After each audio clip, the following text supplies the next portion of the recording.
नमस्कार, प्राइम समाचारमा स्वागत छ। म सरोज कोइराला। सुरु गरौँ अहिलेसम्मका प्रमुख समाचारबाट। एमालेको सर्वसम्मत अध्यक्ष बन्ने ओलीको चाहनामा भीम रावलको चुनौती। 10औं महाधिवेशनमा अध्यक्षमा उम्मेदवारी दिने घोषणा। कङ्ग्रेस सभापति देउवालाई सभापतिमा दोहोरिन आफ्नै समूह मिलाउन समस्या। विमलेन्द्र सिटौला र गोपाल मानलाई फकाउने प्रयास जारी। युरोपमा कोरोना नियन्त्रण गर्न सरकारले गरेको कडाई विरुद्ध जनता सडकमा। बेल्जियम, नेदरल्यान्ड, अस्ट्रिया, क्रोएसिया र इटलीमा हिंसात्मक प्रदर्शन। अब समाचार विस्तारमा। नेकपा एमालेको 10औं राष्ट्रिय महाधिवेशनमा अध्यक्षमा एक्लो उम्मेद्वार बन्ने अभियानमा रहेका केपी ओलीलाई भीम रावलले चुनौती दिएका छन्। रावलले अध्यक्षमा उम्मेदवारी दिने घोषणा गरेसँगै ओलीको सर्वसम्मत अध्यक्ष बन्ने योजनामा धक्का लागेको छ। एक रिपोर्ट।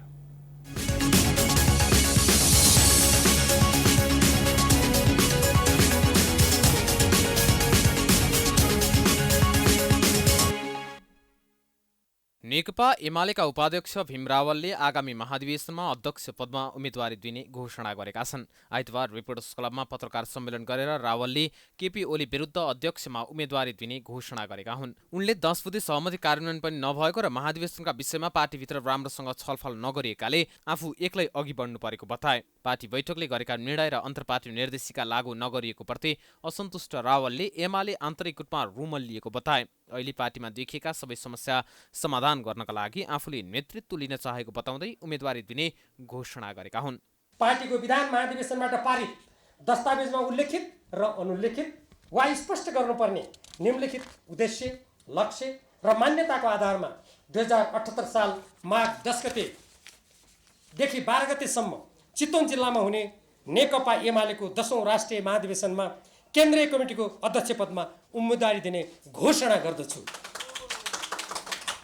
पार्टी कार्यालयबाटै उम्मेदवारी दिने जानकारी गराउने प्रयास भए पनि कार्यालयमा ठाउँ नपाएको रावलले बताए। थापाथली स्थित एमालेको केन्द्रीय कार्यालयबाटै उम्मेदवारी घोषणा गर्न चाहेको तर महासचिव ईश्वर पोखरेलले कार्यालयमा भएका सबै कक्ष खाली नभएको जवाफ दिएको रावलले बताए। मैले हाम्रो पार्टीको केन्द्रीय कार्यालय थापाथलीबाट उम्मेदवारीको घोषणा गर्न चाहेको थिएँ, किनभने त्यो हाम्रो पार्टीको आधिकारिक केन्द्रीय कार्यालय हो। महाधिवेशनमा उम्मेदवारी दिने कुरा त्यो कार्यालयबाटै उद्घोष गर्नु त्यो धेरै उपयुक्त हुन्थ्यो।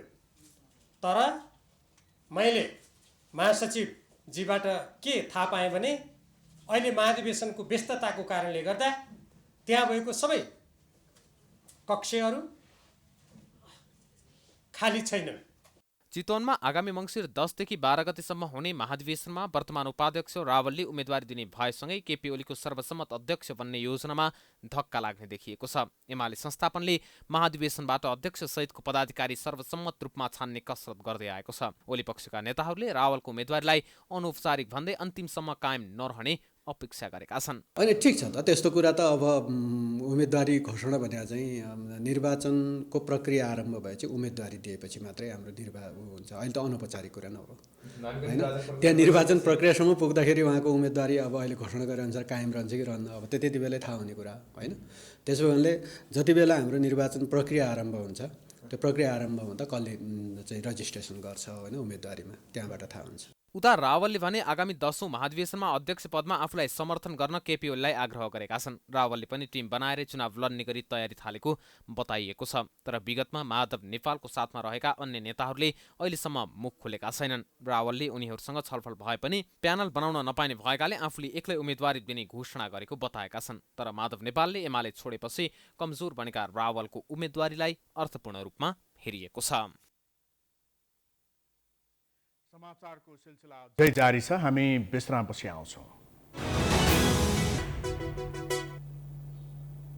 विश्रामपछि स्वागत छ। अब बाँकी समाचार। नेपाली कङ्ग्रेसको 14औं महाधिवेशन नजिकै गर्दा सभापतिका आकांक्षी नेताहरूले नेता कार्यकर्ता भेटघाटलाई तीव्रता दिएका छन्।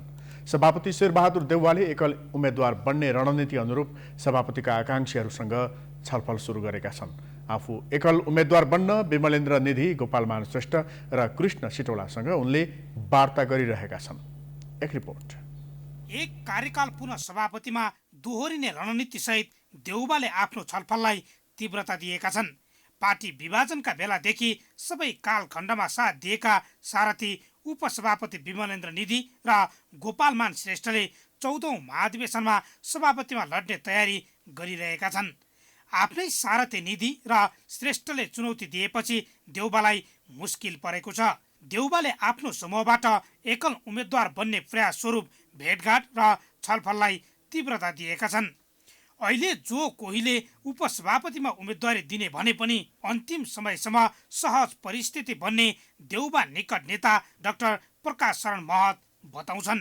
तर जहाँसम्म अब अन्तिम समयसम्म जब ऐन मौका आउँछ, कतिजना चाहिँ त्यहाँ स्थिर रूपमा चाहिँ उम्मेदवारी दिन्छन्, कतिले चाहिँ फिर्ता गर्छन्, त्यो अझै चाहिँ निष्कर्षमा पुग्ने बेला भएको छैन, समय छ। देउबाले निधिलाई फकाउन खोजिरहेका छन्, तर 13औं महाधिवेशनमा देउबालाई सभापति जिताउन महत्त्वपूर्ण भूमिका खेलेका निधिले सभापतिमा आफूलाई सघाउन आग्रह गरिरहेका छन्। देउबाले निधिलाई यसपटक उपसभापतिमै चित्त बुझाएर आफूलाई सहयोग गरे 15औं महाधिवेशनमा सभापतिमा सघाउने आश्वासन दिन थालेका छन्। तर यही आश्वासन 13औं महाधिवेशनमा पनि देउबाले निधिलाई दिएका थिए। त्यसैले अहिले निधिले देउबालाई 13औं महाधिवेशनमा दिएको वचन पूरा गर्न दबाब दिइरहेको जानकारहरू बताउँछन्। शेरबहादुर देउबाले 13औं महाधिवेशन 2072 सालमा 13औं महाधिवेशनको सन्दर्भमा विमलेन्द्र निधिलाई के प्रतिबद्धता जनाउनु भयो भने म 14औं महाधिवेशनमा तपाईलाई समर्थन गर्छु र सहयोग गर्छु भन्नुभयो उहाँले हो। त्यसकारणले अहिले शेरबहादुर देउबाको विपक्षमा होइन विमलेन्द्र निधिको विपक्षमा शेरबहादुर देउबा लड्दै हुनुहुन्छ। देउबालाई थप दबाब दिन निधिले सभापतिका अन्य आकांक्षी प्रकाशमान सिंह र डाक्टर शशाङ्क कोइरालासँग पनि छलफल गरिरहेका छन्।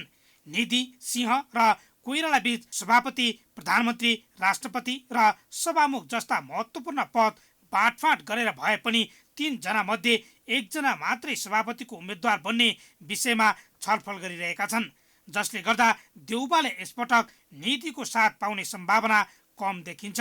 देउबालाई कृष्ण सिटौलाले साथ दिन्छन् कि भन्ने अपेक्षा रहेको देखिन्छ। त्यसैले देउबाले सिटौलालाई उपसभापति बनाउने र आफू प्रधानमन्त्री भइन्जेल कार्यवाहक सभापतिको जिम्मेवारी दिने आश्वासन दिएका छन्। अघिल्लो पटक सभापतिमा पराजित सिटौला यसपटक पनि जित्ने अवस्थामा छैनन्। त्यसैले देउबाको प्रस्ताव मान्छन् कि भन्ने चर्चा छ। सिटौला निकट नेता भीमसेन दास प्रधानले पनि देउबालाई सहयोग हुन सक्ने बताए। पार्टीको जुन क्रियाशील विवाद चल्यो नि, फेरि उहाँ मेरो रिजाल हाम्रो रमेश लेखकलाई समेत राज काम गर्नुभयो, मिलाउने काम भने उहाँले त्यो भूमिका निर्वाह गरेको हुनाले चाहिँ अहिले उहाँ चाहिँ नि अब सकभर पार्टी सभापतिले सहयोग गर्ने जस्तो उहाँको ट्रेन्ड देखिरहेछ होइन। सिटौलाले साथ दिएको खण्डमा निधिको विकल्प हुन सक्ने आकलन देउबाको छ। देउबालाई चुनौती दिन खोजेका अर्का नेता गोपालमान श्रेष्ठलाई मनाउन भने खासै गाह्रो हुने देखिँदैन। गोपालमान निधि अब देउवा भन्ने कुरामा के भनेदेखि हाम्रो बिचमा समझदारी आउँछ भन्ने लाग्छ। सभापतिजी अहिले प्रधानमन्त्री हुनुहुन्छ, उहाँले मलाई अगाडि सार्नुहुन्छ भन्ने मलाई विश्वास छ। पछि के हुन्छ त्यो अनुसार अगाडि बढ्छ। देउबाले पौडेलसम्म फुटाएर आफ्नो टिम निर्माण गर्ने प्रयास पनि गरिरहेका छन्। देउबाका हरेक गतिविधिमा मौन समर्थन जनाइरहेका महामन्त्री शशाङ्क कोइरालालाई समेत फकाउन खोजिरहेका छन्। संस्थापन पक्ष र संस्थापन इतर दुवैतिर सक्रिय रहेका महामन्त्री कोइरालाले आफै सभापतिको उम्मेद्वार बन्ने प्रयास स्वरूप दौडधुप गरिरहेका छन्। यता पौडेल समूहमा सभापतिमा 1 जनाले उम्मेदवारी दिने र पद बाँडफाँड गर्ने विषयमा छलफल भइरहेको छ। तर पौडेल सहित उनी पक्षका 4 नेता आफै सभापति हुन चाहन्छन्। सभापतिमा दोहोरिन हदैसम्मको चाहना राखेका देउबाले पनि पद बाँडफाँडको कार्ड खेल्न खोजिरहेका छन्। सभापतिमा चुनाव लड्ने गरी तयारी गरिरहेका कतिपय नेताको उम्मेदवारी पदाधिकारीको बार्गेनिङमा टुङ्गिने देखिन्छ। समाचारको सिलसिला जारी छ, हामी विश्रामपछि आउँछौँ।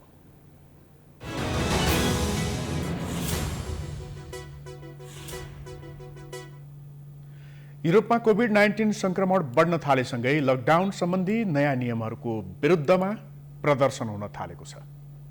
बेल्जियमको राजधानी ब्रसेल्समा कोभिड विरोधी उपायहरूको विरोध गर्न हजारौं मानिसहरूले जुलुस निकालेका छन्।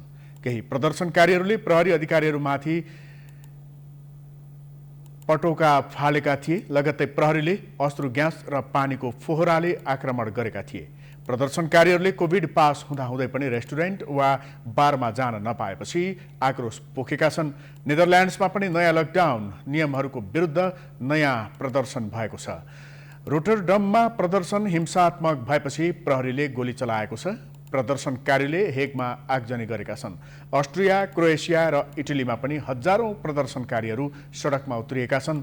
विश्व स्वास्थ्य संगठनले युरोपमा बढिरहेको कोरोना भाइरस संक्रमणका कारण आफू निकै चिन्तित रहेको जनाएको छ। अब खेलकुद समाचार।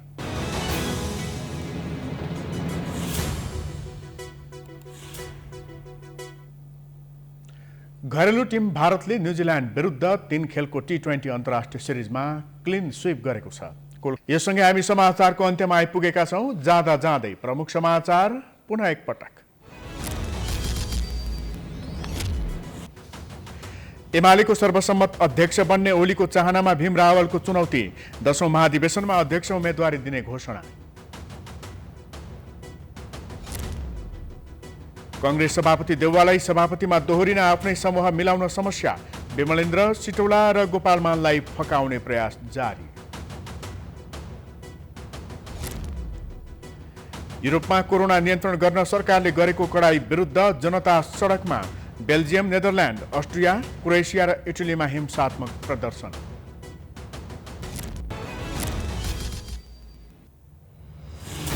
समाचार अहिलेलाई सकियो। हेर्दै गर्नुहोला प्राइम टाइम्स टेलिभिजन। नमस्कार।